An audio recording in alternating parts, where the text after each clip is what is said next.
โดยตอบสนองตามคำเชิญของสหายทองลุ้นศรีสุริตน์เลขาธิการใหญ่คณะบริหารงานศูนย์กลางพรรคประชาชนปฏิบัติลาวประธานประเทศแห่งสาธารณรัฐประชาธิปไตยประชาชนลาวสหายเรืองเกืองประธานประเทศแห่งสาธารณรัฐสังคมนิยมเวียดนามได้เดินทางมาเยี่ยมยามรัฐกิจที่สาธารณรัฐประชาธิปไตยประชาชนลาวแต่วันที่24หาวันที่25เมษายน2025เพื่อเพิ่มทวีและเสริมขยายสายพันธมิตรภาพอันยิ่งใหญ่ความสามัคคีพิเศษและการร่วมมือรอบด้านระหว่าง2ประเทศลาวและเวียดนามตอนบ่ายวันที่24เมษายน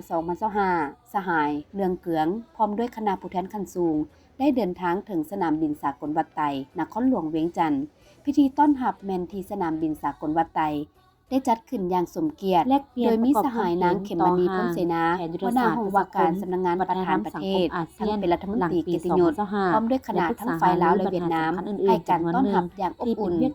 ถัดจากนั้นสหายเรืองเกืองได้เดินทางไปที่สำนักงานประธานประเทศซึ่งได้มีพิธีต้อนรับอย่างเป็นทางการโดยการต้อนรับของสหายทองลุ้นศรีสุริตน์เลขาธิการใหญ่ประธานประเทศสหายทองลุ้นได้นำพาสหายเรืองเกืองไปยืนอยู่ที่แท่งเกียรติยศและได้มีพิธีเคารพธงชาติและกวดแถวกองเกียรติยศหลังจากนั้นสองประธานประเทศได้นำพาคณะดำเนินการยุทธศาสตร์2ฝ่ายสองสหายประธานประเทศลาวและเวียดนามได้ปรึกษาหารือและแลกเปลี่ยนคำคิดคำเห็นร่วมกันอย่างตรงไปตรงมาและด้วยบรรยากาศไม่ติดจิตมิตรภาพฐานสหายไอน้องซึ่งสองฝ่ายได้แจ้งให้กันทราบเกี่ยวกับสภาพการพัฒนาเศรษฐกิจสังคมภายในประเทศของตนและได้แสดงความสมเสยต่อบรรดาผลสำเร็จที่2ประเทศญาติมาได้ในระยะที่ผ่านมาพร้อมทางได้ตีราคาผลการพัวพันร่วมมือผ่านมาก็คือทิศทางแผนการจุดสุ่มของการร่วมมือระหว่าง2ประเทศในต่อหน้า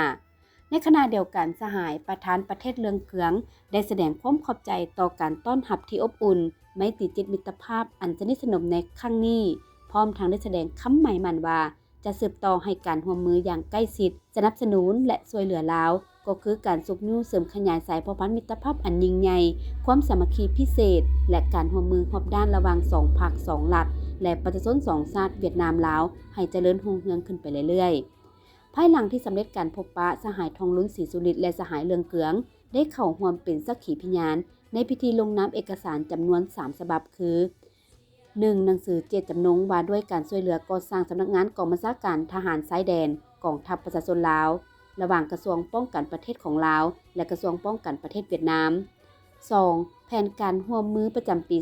2025ระหว่างกระทรวงยุติธรรมของ2ประเทศและ 3. แม่นบทบันทึกช่วยจำว่าด้วยการร่วมมือระหว่างอำนาจการปกครองแขวงอัตตปือของลาวและคณะกรรมการประชาชนแขวงยาลายเวียดนามและงานศกปี 2025ถึงปี 2030พร้อมกันนี้2สหายประธานประเทศลาวและเวียดนามก็ได้เข้าร่วมเป็นสักขีพยานในพิธีมอบรับใบอนุญาตลงทุนฉบับดัดแก้ให้แก่บริษัทไฟฟ้าเซขมาน3จำกัดวันที่25เมษายน2025สหายเรืองเกืองได้เข้าวางพวงมาลาที่อนุสาวรีย์นักรบนิรนามเพื่อแสดงถึงความเคารพรักความกตัญญูรู้บุญคุณคุณงามความดีและน้ำใจต่อสู้อย่างพิราศอาถรรพ์บ่ยอมจำนวนของบรรดานักรบปฏิบัติลาวที่ได้เคยร่วมสัมพันธ์สู่รบกับไอ้น้องทหารเวียดนามในขบวนการต่อสู้ปฏิบัติปลดปล่อยชาติจากพวกจักรพรรดิผู้หุกหาญก็คือการร่วมสัมพันธ์รบร่วมคุ้มครองเดียวกันเป็นตายร่วมกันต้านศัตรูรวมตัวเดียวในการปลดปล่อยชาติญาติเอาเอกราชต่อมาสหายเรืองเกืองประธานประเทศเวียดนามได้เดินทางไปที่สภาแห่งชาติโดยการต้อนรับของสหายไชยสมพรพรหมวิหารประธานสภาแห่งชาติในโอกาสนี้สหายไชยสมพรพรหมวิหารได้แสดงความปิติยินดีเป็นอย่างยิ่งที่ได้มีโอกาสพบปะกับสหายประธานประเทศเรืองเกืองพร้อมด้วยคณะผู้แทนขั้นสูงเวียดนามพร้อมทั้งตีราคาสูงต่อการเดินทางเยี่ยมยามทางรัฐกิจที่สปป.ลาวในครั้งนี้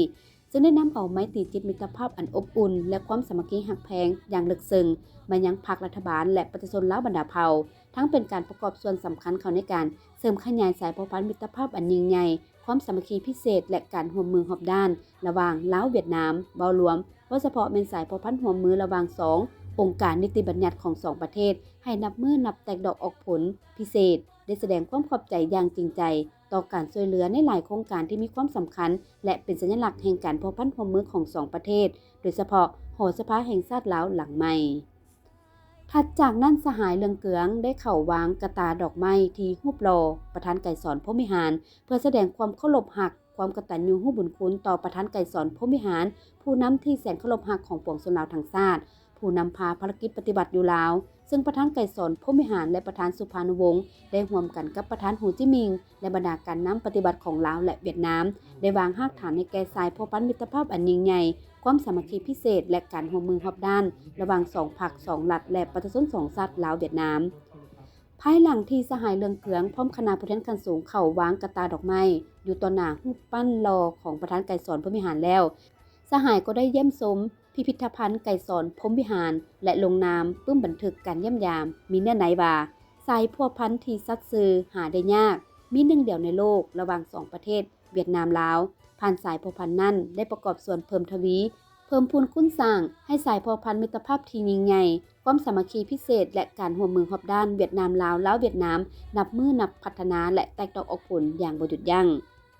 ในเวลาต่อมาสหายเลืองเกืองได้ไปเยี่ยมยามอดีตการนำของลาวเยี่ยมยามสหายจุมมลีสัญญสอนอดีตเลขาธิการใหญ่ประธานประเทศและสหายบุญยังวรจิตอดีตเลขาธิการใหญ่ประธานประเทศแห่งสาธารณรัฐประชาธิปไตยประชาชนลาวเวลา 10:35 นาทีที่หอประชุมแห่งชาติได้มีพิธีพบปะมิตรภาพลาวเวียดนามฮักหอมกันหมายมั่นลายสันผู้ก็เปลี่ยนไตหลายน้ำใหญ่เลยค่อยๆขวางกั้นกระดุงไปสองชาติลาวเวียดได้ฝังความหักอยู่ในใจคงหาทั้งแม่ของบ่เลิกปุ่นปานได้โดยการเป็นประธานร่วมของสหายทองลุ้นศรีสุริตเลขาธิการใหญ่คณะบริหารงานศูนย์กลางพรรคประธานประเทศแห่งสาธารณรัฐประชาธิปไตยประชาชนลาวและสหายเลืองเกืองประธานประเทศแห่งสาธารณรัฐสังคมนิยมเวียดนามมีบรรดาสหายการนำพรรครัฐลาวและเวียดนามบรรดาภาคส่วนที่เกี่ยวของเข้าร่วมสหายเลืองเกืองได้กล่าวปราศัยซึ่งมีเนื้อในคือข้าพเจ้ารู้สึกเป็นเกียรติและปิติสมซื่นเป็นอย่างยิ่งที่ได้กลับคืนมาเยี่ยมยามประเทศแห่งดอกจำปาที่สวยงามนี้ได้พบปะกับบรรดาสหายไอ้น้องที่เคยร่วมสุขร่วมทุกข์พร้อมที่จะเสียสละเพื่อกันและกันเคยติดพันกับการปฏิบัติเวียดนามก็คือสายพัวพันเวียดนามลาวข้าพเจ้ายังจดจำและรู้สึกประทับใจอย่างยิ่งเวลาที่สหายทองลุ้นศรีสุริตได้กล่าวถึง4 คำน้ำใจในสายพัวพันมิตรภาพอันยิ่งใหญ่และความสามัคคีพิเศษระหว่างประชาชนสองชาติพวกเขานั่นแมนน้ำใจแห่งความเป็นสหายน้ำใจแห่งความเป็นไอ้น้องน้ำใจแห่งความสามัคคีพิเศษและน้ำใจแห่งความเป็นเพื่อนพวกเขามีพันธนาทีในการถ่ายทอดพลกรรมประวัติศาสตร์อันสง่าองอาจนี้ให้แก่คนหุ่นหนุ่มเพื่อให้เขาเจ้าเข้าใจอย่างจะแจ้งถึงคุณค่าของความสามัคคีพิเศษระหว่างเวียดนามลาวเวียดนามและสืบต่อเพิ่มพูนคุณสั่งให้แก่สายพัวพันธุ์ดังกล่าวนี้พร้อมกันนั้นสหายเลืองเกืองยังย่ำว่าเบิ่งไปทางหน้าข้าพเจ้ารู้สึกเต็มไปด้วยความเชื่อมั่นต่ออนาคตที่นับมือนับสดใสของการพัวพันเวียดนามลาวเวียดนามอีกเทื่อหนึ่งข้าพเจ้าขอยืนยันว่าเวียดนามจะสืบต่อเป็นเพื่อนร่วมทางที่ไว้เนื้อเชื่อใจสนับสนุนอย่างแข็งแรงและรอบด้านต่อภารกิจเปลี่ยนแปลงใหม่ปกปักรักษาและสร้างสรรค์ประเทศจากพิธีพบปะมิตรภาพลาวเวียดนามในวันเดียวกันนั้นสหายสอนไซศรีพันดอนนายกรัฐมนตรีแห่งสาธารณรัฐประชาธิปไตยประชาชนลาวได้ต้อนรับและพบปะกับสหายเลืองเกืองประธานประเทศแห่งสาธารณรัฐสังคมนิยมเวียดนามโอกาสดังกล่าวสหายสอนไซศรีพันดอนได้ตีราคาสูงต่อการเดินทางมาเยี่ยมยามรัฐกิจในครั้งนี้โดยเป็นประเทศทำอิฐในการเคลื่อนไหวต่างประเทศของสหายเลืองเกืองในฐานะตำแหน่งประธานประเทศเวียดนามสองฝ่ายได้แจ้งสภาพการพัฒนาเศรษฐกิจสังคมโดยย่อให้กันทราบพร้อมทางได้แสดงความสมเสยต่อบรรดาผลสำเร็จที่2ประเทศย่านมาได้ในระยะที่ผ่านมาการเดินทางเยี่ยมยามรัฐกิจในครั้งนี้ของสหายเลืองเกืองประธานประเทศเวียดนามพร้อมคณะผู้แทนขั้นสูงสุดแต่มีความหมายความสำคัญเป็นอย่างยิ่งในเวลา 18 โมงที่สนามบินสากลวัดไต่ก็ได้มีพิธีส่งอย่างเป็นทางการซึ่งสหายเลืองเกืองและคณะเดินทางกลับคืนประเทศด้วยเรือบินพิเศษของเวียดนามท่านผู้ชมที่เคารพด้วยความตัดสินใจในทุกๆการกระทำและความมานะพยายามจากใจของภาครัฐและประชาชนลาวเวียดนามสายพัวพันมิตรภาพอันยิ่งใหญ่ความสามัคคีแบบพิเศษและการร่วมมือรอบด้านลาวเวียดนามลาวจะได้รับการหัดแน่นและพัฒนาอย่างบ่หยุดยั้งเขียวสดงดงามและมั่นคงขนงแก่นตลอดกาลนาน